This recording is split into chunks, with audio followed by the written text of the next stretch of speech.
Nico Iamaleava, I do not think is the villain that everyone wants to make him out to be. NIL is not ruining college football. The transfer portal is not ruining college football. What is deteriorating the sport is the lack of enforcement that is going on. College football has never been better. Interest has never been higher. I believe that we are at the dawn of the golden age of college football.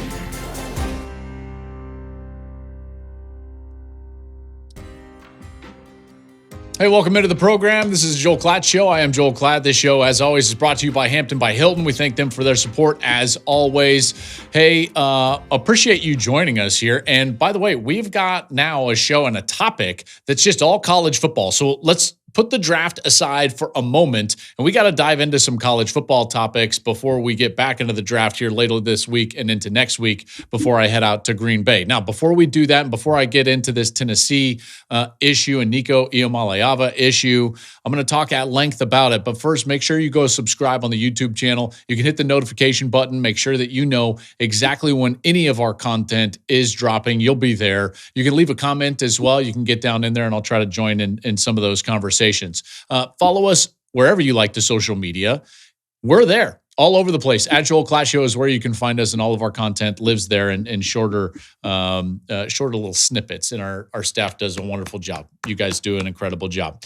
Let's dive into it. Let's jump into this because I got to tell you, I was a little bit excited. It's not necessarily a topic that gets people excited. In fact, it gets people frustrated, but I'm actually excited to talk about this Tennessee issue, this Nico Iamaleava issue. If you have not heard, Nico Iamaleava, the starting quarterback for the Tennessee Volunteers, who led them to the college football playoff before they got bounced by the Death Star Supernova Ohio State Buckeyes in that game in Columbus. Nico now plans to enter the portal in this spring portal session after reportedly asking for $4 million in NIL next season. Now, if you will remember, Nico was at the center of what at the time sounded like an outlandish NIL package when he decided to commit to and enrolled at Tennessee, which was a package that was somewhere in the neighborhood of $8 to $9 million over the course of his tenure in Knoxville. So around two and a half per year. So everyone's starting to say like, oh, I guess the two and a half is not enough for Nico and he wants $4 million and holding him over a barrel. And that's at least the narrative that has been pushed to this point. Now, I will just say this. It's never exactly how it's reported, okay? So something deeper is going on right now.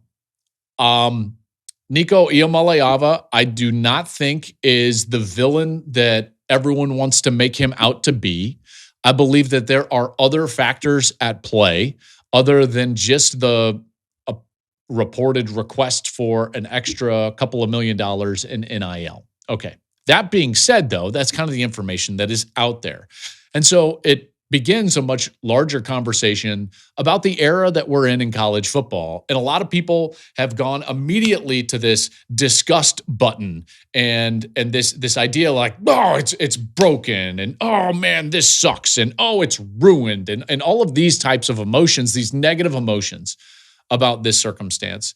And I'm actually here to tell you, like, I'm not going to be negative about this. In fact, I view this situation that we're in right now with Tennessee, with Nico, with what's going on as growing pains.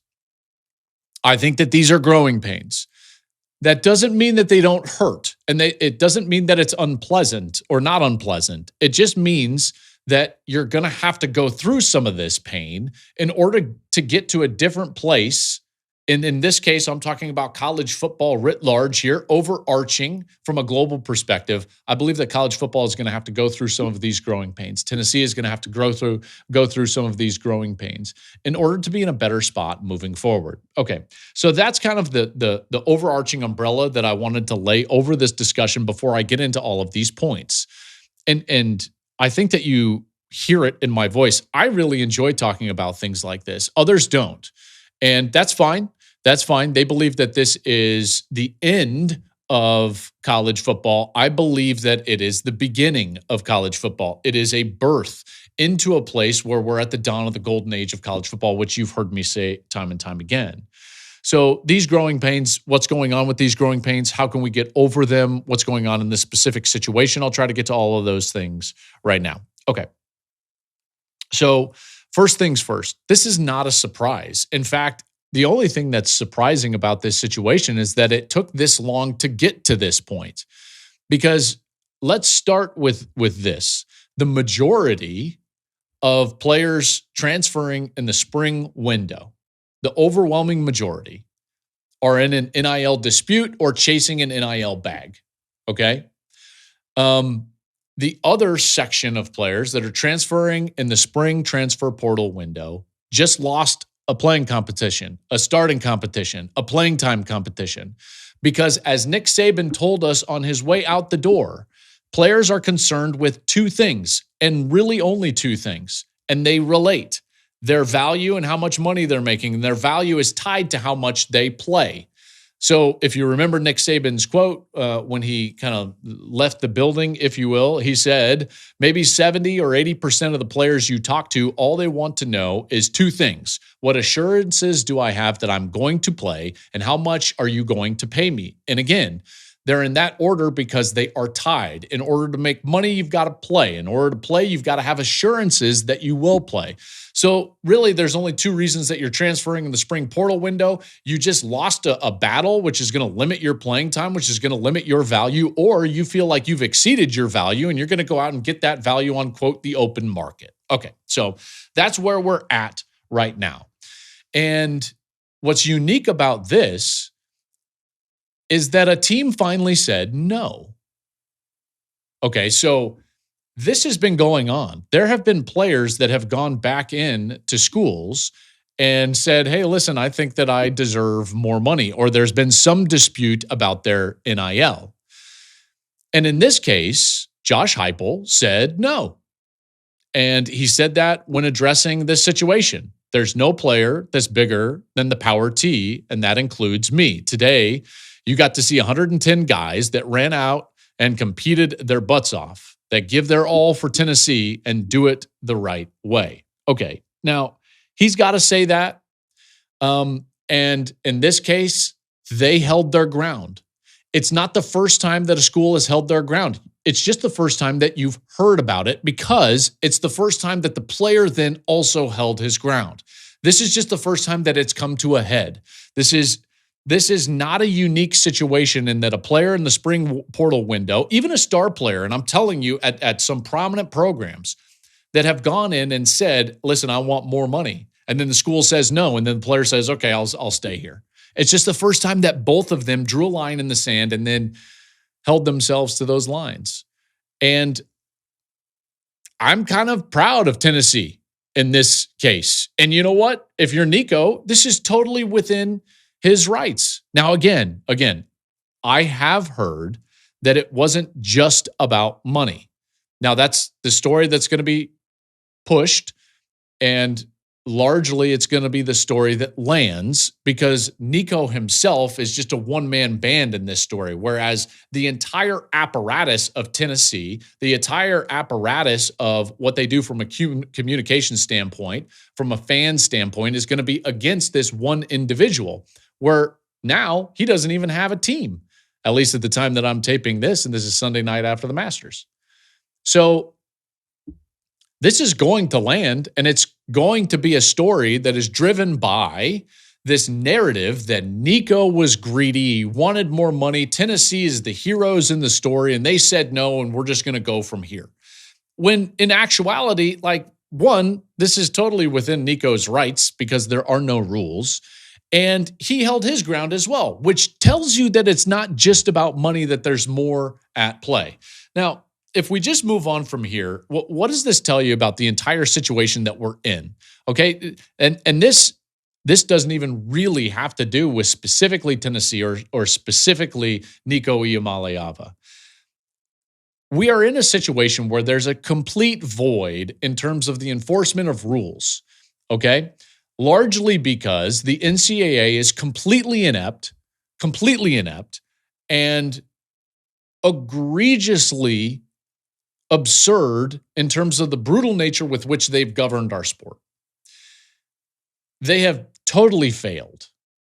They buried their heads in the sand and wanted to retain a model that was archaic until it was essentially litigated against them and then handed down from the bench that they change. And so the courts totally neutered the NCAA from their ability to go and enforce rules that were on the books about boosters and pay for play and all sorts of different things. So now all of a sudden you have to do NIL because you're forced to do it. You've got to allow for free movement in the transfer portal because you're forced to do it from the bench because of the litigious nature of what happened throughout, really the back end of 2010, 11, and further. And they just lost every one of these cases. And now you end up in a void. It just so happens that, and this is the interesting part in this specific case, is that Tennessee created this void because the NCAA tried to enforce some rules on Tennessee, some perceived infractions surrounding actually Nico Iamaleava, his recruitment and his NIL package, and others. And Tennessee said, "Hey, pound sand, you can't enforce these rules at all. Absolutely not. You have no jurisdiction. We're going to sue you. We're going to fight this." And the NCAA, because again, they've been totally neutered by the courts, threw up their hands and sent a memo, to the entire membership, all the institutions out there, and basically said, "Hey, we're no longer going to enforce anything related to NIL." So Tennessee's pushback against the NCAA created the void that now is being exploited in this specific situation, which I do find a little bit interesting. They kind of had a hand in where we're at and now where they are at. Okay. Players want their value and they want to wield the leverage in order to maximize that value and then ultimately get it on the market via the transfer portal, whether it's the winter transfer portal or the spring transfer portal. And here's what I would tell players is that, yes, you want leverage, but they want the leverage all the time with no cost. And you've got to be careful what you wish for if you're a player and you're just fighting this fight, because the pendulum has swung so far back to the players that we have to understand that there will be a reaction and it will swing back towards the schools at some point. And you know what? Maybe this is an inflection point of that, because again, it does seem or feel there is a narrative that this is the first time that a school is kind of pushing back towards the quote greedy player, and now all of a sudden the free market is working this out, and programs are going to finally say no. But what the players should actually be more leery of is not a no, but if a player can go out there and say, "I've outperformed my value," then they should be at least aware, and they should be very leery of a situation where a program can say you have underperformed your value and your services are no longer needed. I don't want to get into a situation like that, and the players don't either. But the more you try to retain that end of the pendulum, where you have all of this leverage and you try to exercise all of this leverage, you have to understand that you're exercising that leverage, and at some point there will be a cost to that, and there will be a swing back of that. So that's what the players, I think, are going to have to at least be cognizant of here in the coming months and years as we get more into this situation where we're going to have revenue sharing. I do also believe, just a quick aside, that this transfer portal window is going to be more wild than maybe the future ones, because revenue sharing is coming this summer. And right now, this seems like a moment in time in which these players are like, "Hey, this is my one last chance to get some ridiculous deal that's outside of what can be considered a more structured revenue sharing deal through the school." Okay.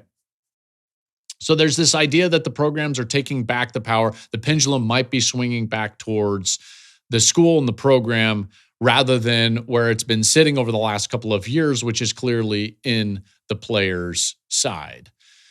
Truth be told, we've seen this time and time again. We've seen this actually for years, and it didn't have NIL attached to it, and it didn't have transfer portal attached to it. We've seen coaches wield this leverage over their programs and their fan bases for years. This emotional leverage that they have, that they use when a prominent opening occurs throughout the country. And coaches have used this, man. They have used this, and they have generated millions and millions and millions of dollars because of it. If you go back to where coaching salaries were just 10, 20 years ago and what's happened to those coaching salaries, here's what you'll start to learn is that the agents in this business started to understand that athletic directors were going to make emotional decisions. So all those agents needed was one prominent opening out there. So LSU comes open, or you name the school, Michigan comes open, or whomever the opening is at, USC or any of these schools. And then every agent would run his client to their AD and say, that school really wants your coach. You should pay him a lot more money. You should pay him a lot more money. So coaches have been doing this for years. And if I'm saying good on Tennessee for saying no and holding the line, here's what I would tell you. I've been begging programs and athletic directors for years to tell a coach no. I mean, I'll bring up some specifics. The risk of alienating individuals. When Jimbo Fisher holds Texas A&M over the coals because LSU is open to the tune of, $90+ million, that's ridiculous. Like, at some point, someone needed to say, no, go ahead. Go ahead.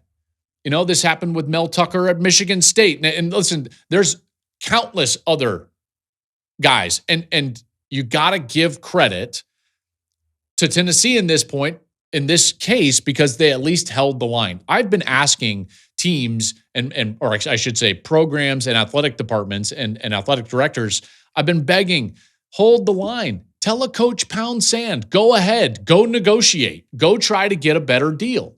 But the emotional nature with which ADs approach those decisions made them captive to their coaches. And because of that, coaches made millions and millions and millions of dollars. And now that players are doing it, I don't want to hear any of your crocodile tears from a coaching perspective. I mean, Josh Heupel has coached everywhere. So don't tell me it's just about Tennessee. It's like, bro, you played at Oklahoma and you've coached at 18 different places. Okay, so it is what it is. And let's just call a spade a spade.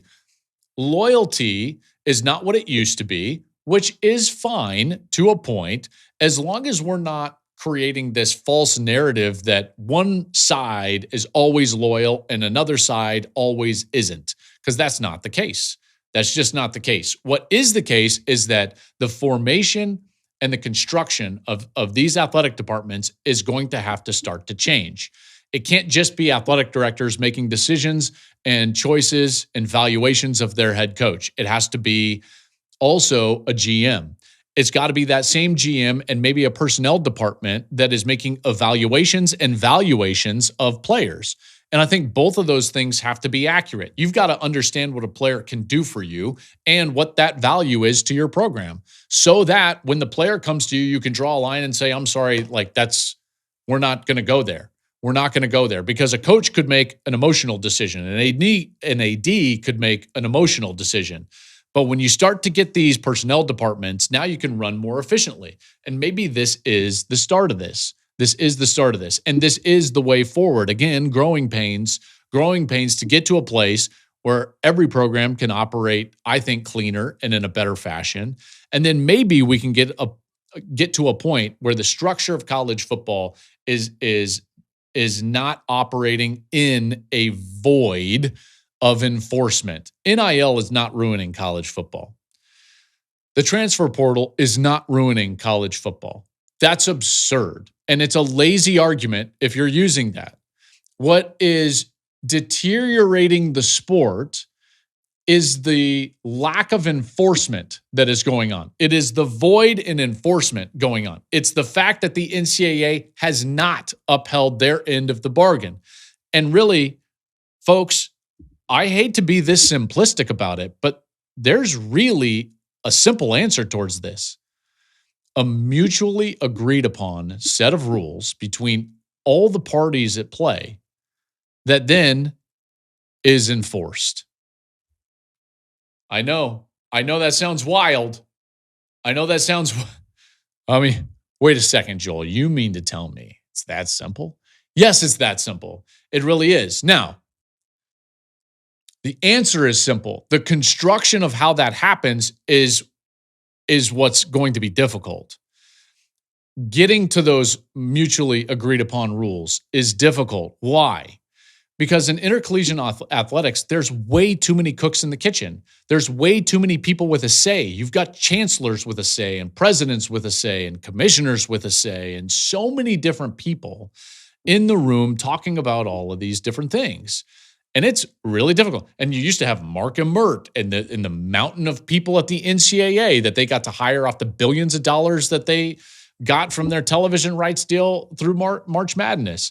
And you had all of these, quote, stakeholders, which is what they wanted to call themselves, in the room. And so change was incredibly difficult. It was worse than trying to turn the Titanic. There were icebergs all over the place, and that ship just sailed straight dead ahead. We didn't turn. We didn't turn at all. There wasn't anybody on watch. No one turned starboard, whatever direction that is. No. We just plowed straight ahead right over icebergs. We're like, wow, what was that? Hey, did you guys feel that? Sure did. We sure did. Why? Because there were 1,000 people with their hands on the steering wheel, all pulling in different directions. Okay, why do I bring that up? I bring that up because I'm going to go back to an argument that I've made that I will stand by, and that is power, in particular in college football, needs to be wielded by fewer individuals so that it can be more nimble and that we can actually change and create systems that will govern us into the future. You see, when there's 1,000 people with their hands on the steering wheel, we don't turn at all. In fact, we just run over iceberg, over iceberg, over iceberg. And we get to a situation where the entire hull is filled with water and it feels like we're sinking. So what do we need? We need a more nimble apparatus.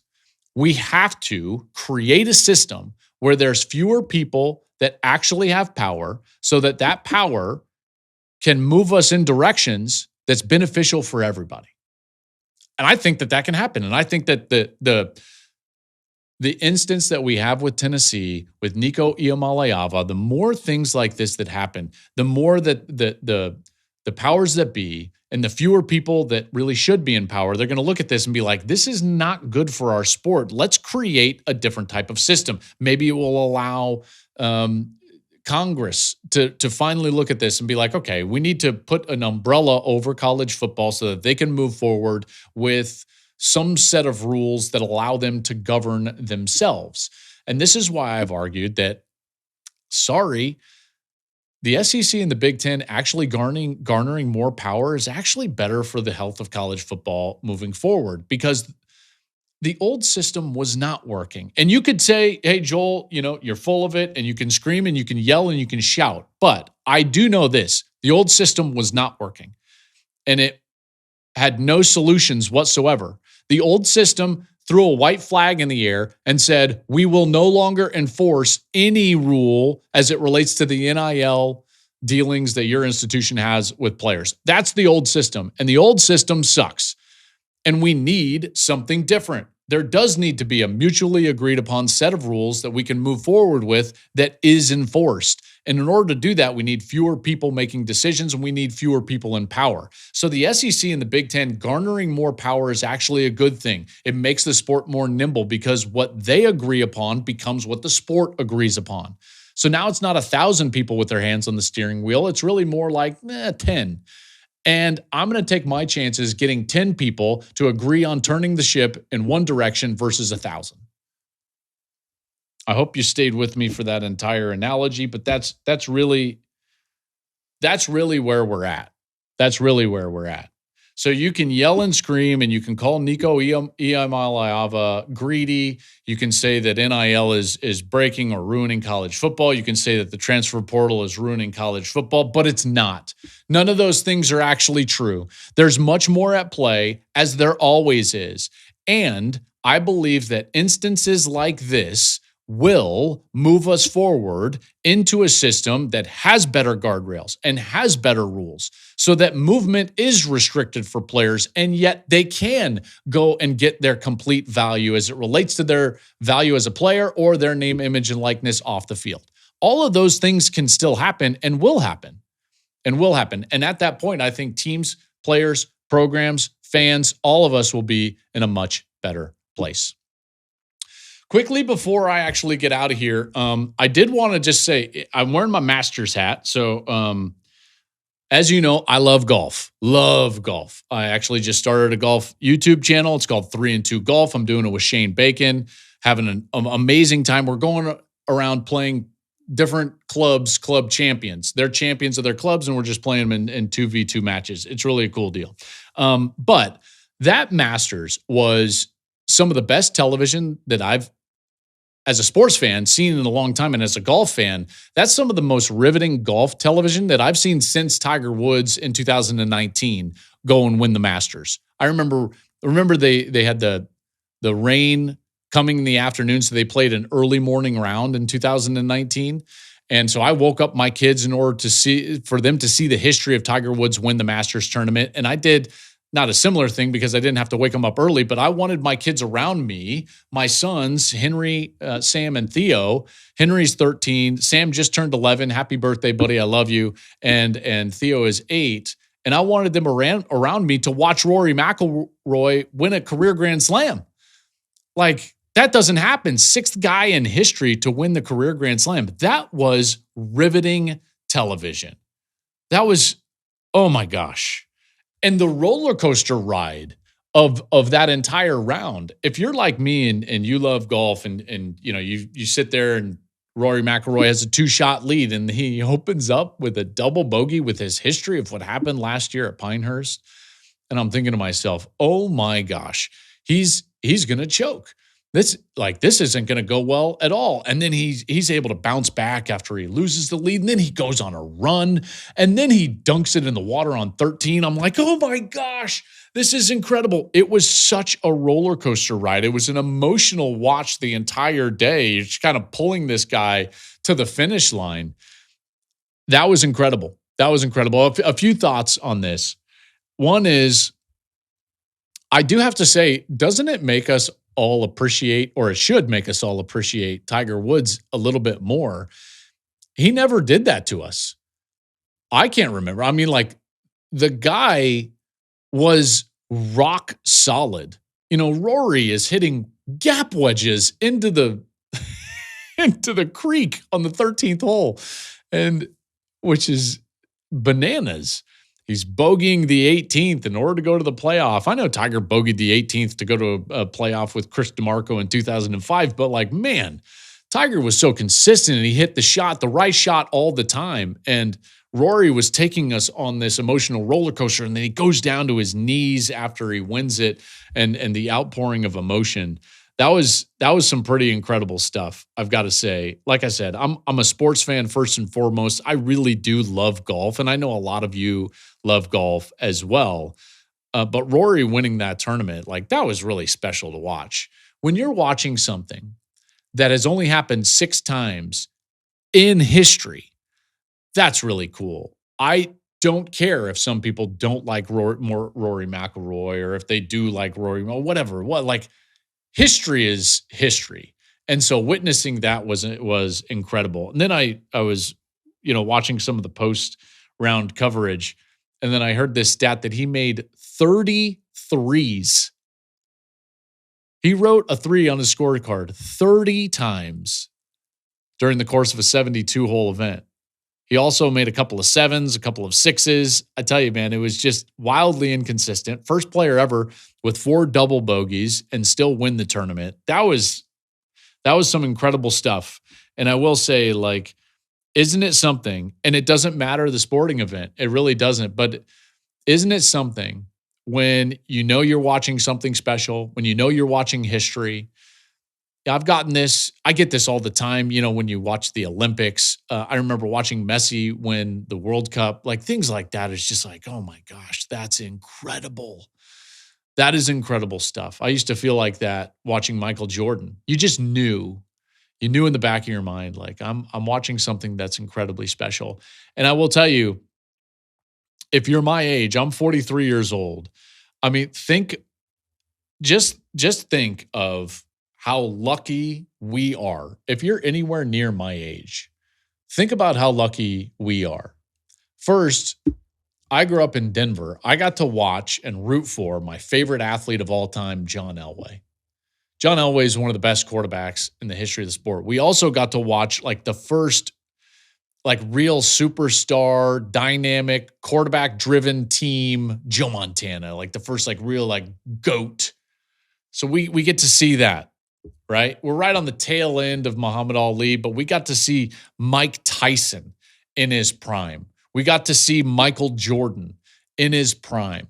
We got to see Michael Phelps in his prime. We got to see prime Tiger Woods. Right? I mean, right when and again, I'm talking to all of you who are in your mid-40s, like we have gotten to see it. Then we got to see LeBron James and Kobe Bryant. And I mean, think of everything we've gotten to see. And now we get to see Rory McIlroy. And maybe he makes a run and gets to 10 majors. Maybe he becomes even a further legend after this Masters. But that's what I was thinking of, listening, watching, and enjoying that with my sons by my side. I'll always remember that Sunday. That was a very special Sunday. Hey, remember, I would really appreciate it if you would go and subscribe to our YouTube channel. Thank you for those of you that have done that. I'm incredibly grateful. I would encourage you all to go follow us on social media, wherever you like to social media. If you like TikTok, we're there. You like Facebook, we're there, which means you're older than me. You like Instagram, we're there.